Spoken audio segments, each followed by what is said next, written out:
Well, hello, America. Welcome back to the Revealed Report. I'm glad to be with you again tonight. This is your host, John Wilson. Well, I want to talk to you about two playbooks that the opposing forces in politics have, the radical left and President Trump and his administration. Both sides understand that the world is vastly changing. We are entering into a new revolution. It is a new industrial revolution. It was written about by people like Klaus Schwab of the World Economic Forum. And we're entering into the fourth industrial revolution, which is the AI revolution. So both sides of the aisle understand that the world is vastly changing and there's going to be much displacement that takes place. And there is a race to see who's going to be the superpowers of the world. However, what you find is there's a radical difference between the radical left and the Trump administration. The radical left was trying to position themselves in this new world by pretty much deteriorating the United States of America, to begin to infiltrate the system of America with illegal migration without assimilation, and begin to erode away the traditions of America, and to try to teach you that America is inherently, intrinsically evil. And so we have to erode away the United States of America, and we must adopt a globalized agenda. Now, they began to package their view into what was called the Great Reset, or the Agenda 2030 ideology. It was previously known as the Paris Climate Accord, and before that, it was called Agenda 21. This was their way of trying to fundamentally transform America and begin to erode away American sovereignty and capitalism, migrating it into stakeholder capitalism, which was a merge between a public-private partnership.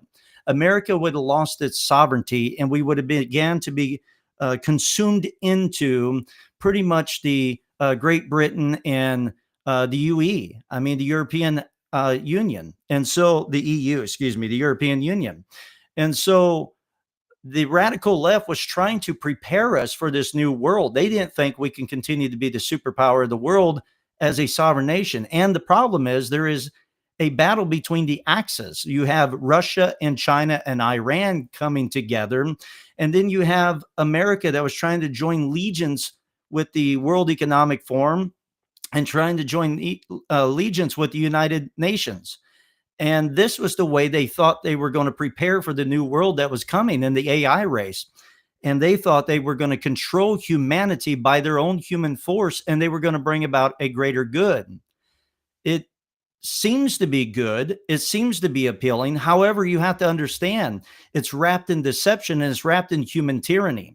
So the radical left completely would complain about President Trump being so-called a fascist, and yet themselves they were practicing fascism by merging a public-private partnership to bypass your constitutional rights and use corporations to push it down on you, so that way they can force you into their domination and their control, because they thought this was going to bring a greater good.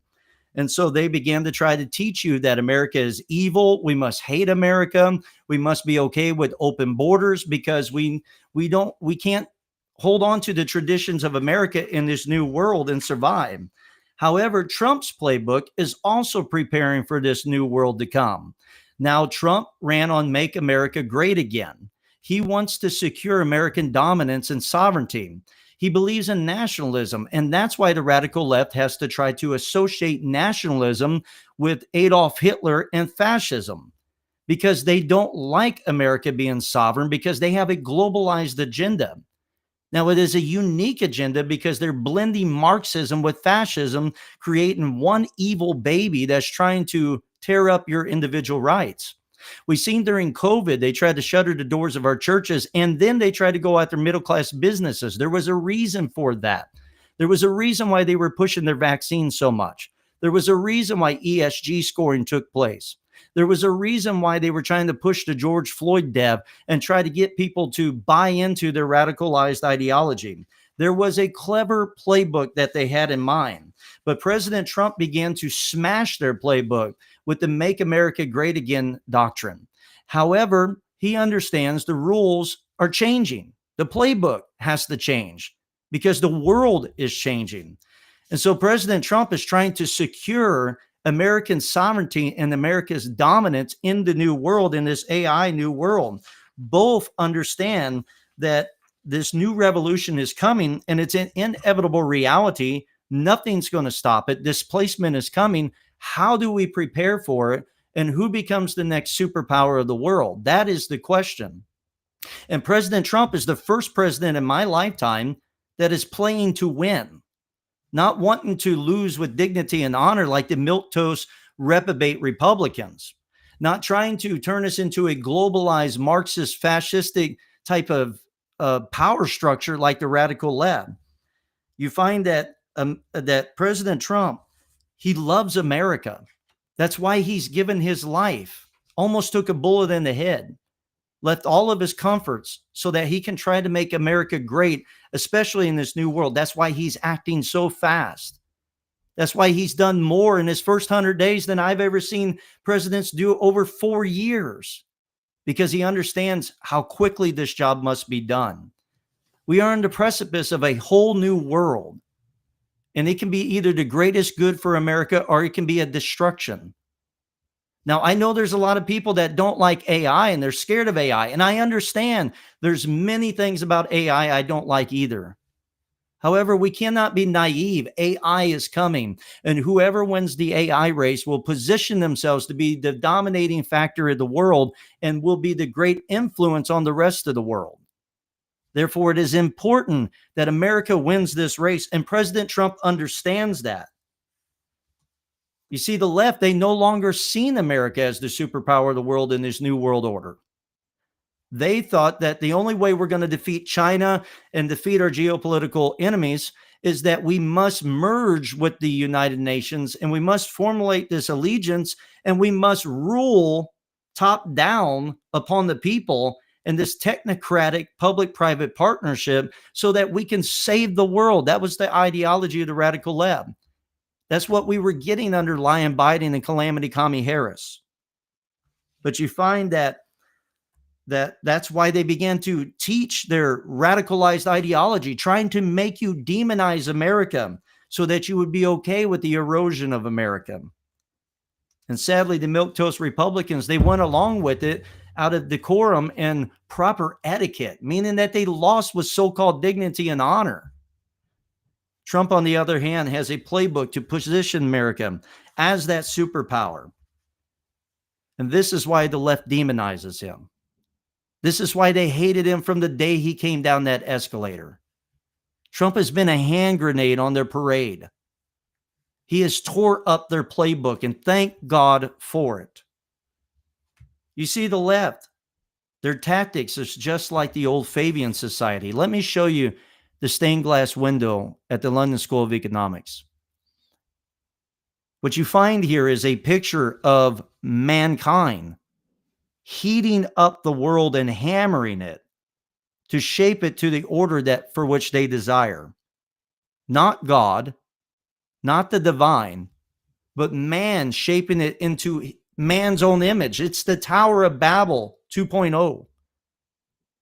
And let me also show you who came from the London School of Economics. It's a man by the name of George Soros. Remember, he was the one that was funding President Obama, who said we're going to fundamentally transform America.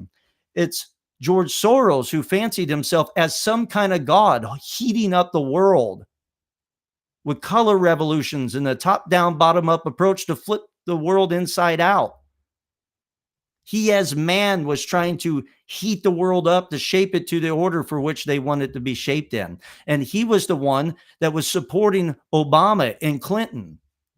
And this is what he had to say in one of his books: the main obstacle to a stable and just world order is the United States. This was the radical left. They wanted to deteriorate the United States of America from within. They wanted to practice critical theory, wrapped as critical race theory, so that they could tear the system down, deconstruct the system. And to make it worse, we have some on the far alt-right who are doing the same thing, peddling actual conspiracy theories and then masking it by saying every time we're called conspiracy theorists, that means it's fact. And what they're both doing is deconstructing the system in their naive ignorance of deception. And it's President Trump that is the grace of God and the mercy of God in a way I never would have expected. Who would ever thought that President Trump would have been the extension of God's mercy to the United States? But he has been. And that's why we must pray for the president. You see, the radical left, they were trying to do a top-down, bottom-up approach to heat the world up to shape it into its new world order. And they fancy themselves as gods, trying to create the world in their own image. This is why the left wishes to change America from within. This is why they don't have a problem with open borders. They want illegal migration, mass migration without assimilation. They want to replace Independence Day with Juneteenth. They want to replace the pride or the American flag with the Pride Progress flag. They want to replace Columbus Day with Indigenous People Day. They want to deteriorate the very traditions of the United States of America because they felt like we had to be submerged in, almost in this Marxist ideology. We had to deconstruct it and we got to submerge ourselves into the United Nations so that way we can be the power of the world, heat things up and reshape it to the new world order. After the break, we will come back and I'll begin to break down the plan of the radical left, what they were trying to do, and how Trump began to be a hand grenade on it. We'll get into the details when we return from the break.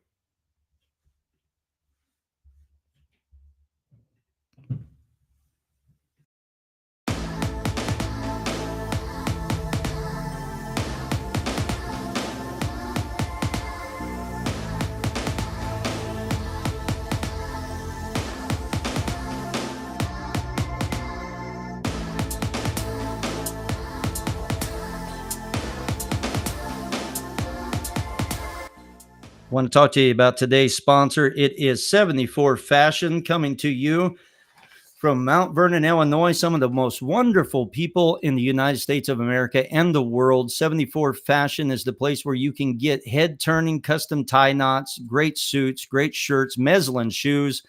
It will keep you looking right for every occasion.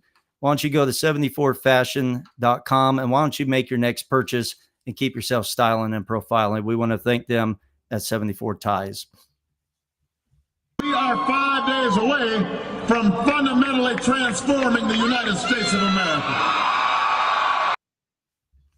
So that was the radical left for you. That's what they wanted to do. They wanted to fundamentally transform America, where President Trump wanted to make America great again. He wanted to secure our sovereignty and our dominance in the new world. So let's really break down what the radical left was trying to do. We have a chalkboard for you, for which we'll go to. So that way we can break it down. You can see exactly how they were trying to do this. They were trying to merge a public-private partnership so that they can bypass your constitutional rights and they begin to force you into compliance because the Constitution defends you from a big government, not from private corporations. This is fascism at its finest. They call Trump and his administration fascists, but they were the ones that were practicing fascism blended with Marxist communist socialism. It's a weird, unique blend, but this is what the radical left was doing. And so to do it, these were the areas they had to control: the media, politics, financial institutions, corporations, education, culture, and of course they had to come for your guns. So what they were trying to do is they were trying to force this so that way they can position the winners that they want at the top, and they can begin to cut off everybody that would stand in the way, and they would filter the money down from the top to the bottom and recirculate it back to the top. It was a very clever Ponzi scheme is really what it was. So the radical left knew that the only way they're going to do this, first of all, they got to control the media. If Woodrow Wilson was still around and Edward Bernays, they would have loved this tactic that they were doing, because Edward Bernays, the father of propaganda, was trying to use the media because he told Woodrow Wilson, he even wrote it in his book, that we could use the media and so forth, and they could be a secret shadow force that pulls the strings of the puppet, and the public is the puppet, so they can reshape the very thinking of the general public. So the radical left knew that if they were going to get the American people ready for this, they had to pump it into their minds left and right. This was the Kirk and Matson ideology, the war room playbook, to try to sell homosexuality to America. You find that Kirk and Matson knew that they had to control the media. They had to normalize these ideas through the media so you begin to accept it and you're okay with it. So we find that the radical left began to take over mainstream media. We see that they are the drive-by lamestream media willing to lie to the American people to push the radical left's agenda. We did not have fair, actual journalists that were trying to research, dig into the case, and actually investigate it and prove what is right and what's wrong. Rather, they were biased because they were working for the radical left. Also, they began to control social media. Remember when they were using federal agents to go and tell Facebook what they would allow and what they wouldn't allow? The false fact checkers that were trying to put you in COVID jail or Facebook jail. Remember when they were demonetizing people on YouTube? Remember when they were controlling what you could put on Twitter and that? When they would shadow ban you, when they would soft throttle you, they were controlling the media. In addition to that, they were also trying to get a hold of every office of politics. This is why we knew there was a secret shadow campaign, as Time magazine said, that began to, in their words, save the 2020 election, because they needed to take it at the federal level, the local level, and the courts. We even see that they were buying off many of the judges. George Soros, his organizations, they were even putting their judges in position now to try to fight against Trump, to try to freeze up everything he's doing in the court system. So they knew they had to control the media. They knew they had to control politics. They knew they had to control the financial institutions. You find that they began during COVID. They really tricked President Trump here. They gave him the 15 days to slow the spread, to flatten the curve. And in that, all of a sudden, you find that the Federal Reserve started using BlackRock to print massive amounts of money while they were locking down middle-class businesses and shuttering the doors of churches. They were pumping money right hot off the presses right into Amazon, Nike, and all of that. And then they were using that Federal Reserve printed money to begin to get them hooked to that money, like a heroin addict getting hooked to heroin. And then they upped the ante. And overnight, these corporations went woke, because we find that the Great Reset ideology was to begin to turn off the capital against those that were deemed to be high-risk businesses. You see, they tried this at first under President Barack Obama's administration. It was called Operation Choke Point. Operation Choke Point was to put what they deemed risky businesses into greater scrutiny by using the federal arm of power on the FDIC and making the FDIC strap on greater stipulations upon the banking and financial institutions so that they would cut off businesses that were not approved by President Barack Obama's administration, such as gun manufacturers, such as ammunition manufacturers, and so forth, such as gasoline producers. And so they began to funnel the money away from them and funnel it into businesses that were willing to play ball with the federal government's demands. That didn't work. Ted Cruz and others began to lock it up. But then they did Operation Choke Point 2.0. They just rebranded it. It was called DEI. It was called ESG scoring, environmental, social, and governance scoring. How are you helping the environment? How are you hurting the environment? Are you fighting for social justice causes? Are you not?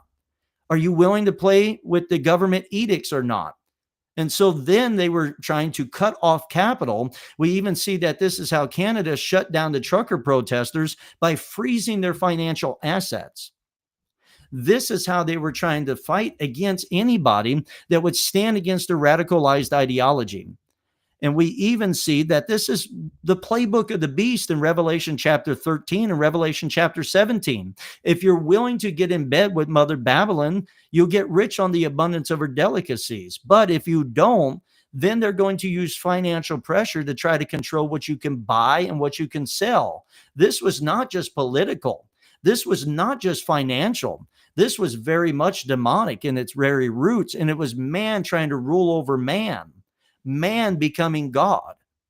And so you find that they were trying to use the Federal Reserve. They were trying to use BlackRock. They were trying to force it upon the banks. Even under the Biden administration, they were trying to go after banks to make sure that they were tracking everybody that had any form of transactions, any type of cash flow over $600.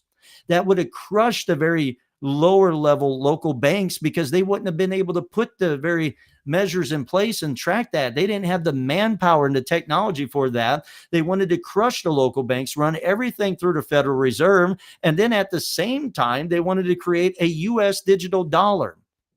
At the same time, they were pushing for reparations. They were also using insurances to drop people who they deemed to be high risk. They were picking winners and losers in a so-called capitalistic society, because that's what stakeholder capitalism is. They're the stakeholders, and all the financial institutions and all the corporations had to come under their control. So they used the financial institutions to begin to push this compliance on corporations through Operation Choke Point 2.0, ESG scoring, and DEI. They also wanted to control education. They wanted to push the 1619 project. They wanted to push BLM's curriculum right into our public schools. They wanted to push their climate change ideology right on the kids, and then in lower level and higher education. This is why they wanted to trans your kids. This is why they wanted drag queen story hours, LGBTQ2 plus. You see that Gavin Newsom doesn't even put his own kids in these schools because they don't believe in it. They're just using it to deteriorate the morality of America so that they can control the American people and push them into their Great Reset ideology. And if you think it went away, it hasn't. They're just trying to rebrand it. They're trying to relabel it. They're trying to repackage it. They're subtly trying to work it like a poison, like a venom anywhere they can. And in addition to that, if we lose the midterms and 2028, they will come back with a vengeance. I think we're okay right now, but it's a long way to go. They also had to control the culture. So they began to push cancel culture. They tried to substitute the traditions of America for everything else that wasn't American. This is why they wanted to control Hollywood. They wanted to control Hollywood so that they could begin to try to get people used to it, try to get people acclimated and get them accustomed to this. This is why they were burning books. This is why they were banning books from schools. This is why they wanted migration without assimilation so that they could deteriorate the culture of the United States of America. And of course, they got to use every murder or every school shooting where guns are used. They had to use that as a way to try to go after your guns, because an armed populace keeps a powerful government at bay. Now, President Trump, he came in and he smashed all of that. He came in and he destroyed the media. He destroyed the mainstream media, fake news. For the first time ever, we had somebody that punched back on the mainstream media and won. He beat all the lobbyists. He beat the mainstream media, the lamestream drive-by media. He began to, in this last election, he won in social media. Anybody remember Elon Musk buying Twitter, turning it into X? YouTube, it's not perfect. Sorry, YouTube. It's getting better. Politics, they lost. Every swing state turned red. The financial institutions. Where's BlackRock now? Did you see President Trump has even banned these corporations from purchasing housing? Where's BlackRock today? He controlled all of that. He deteriorated. He smashed all of that. He destroyed ESG. He destroyed DEI. BlackRock dropped the ESG because they know it's a losing battle right now. Operation Choke Point doesn't exist anymore. The education system, he banned the 1619 project. He banned these curriculums out of the schools. Now these states are even going after, like Governor Ron DeSantis and that. It's not perfect. They're still trying to push it. I know all of that, but he threw a hand grenade on it. He began to destroy cancel culture. Hollywood's still a mess, but now we see uprising of private, like the Daily Wire, private companies that are now producing things to combat all of that. The books are back and our guns are secure.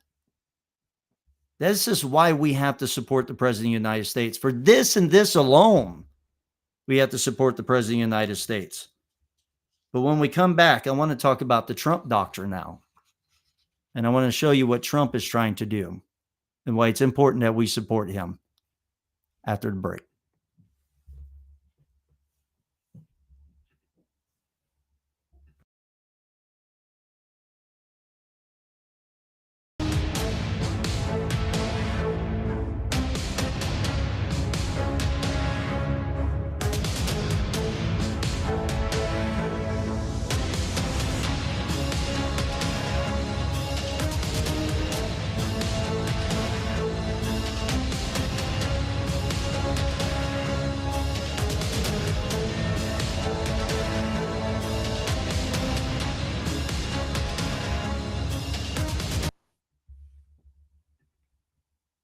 The golden age of America begins right now.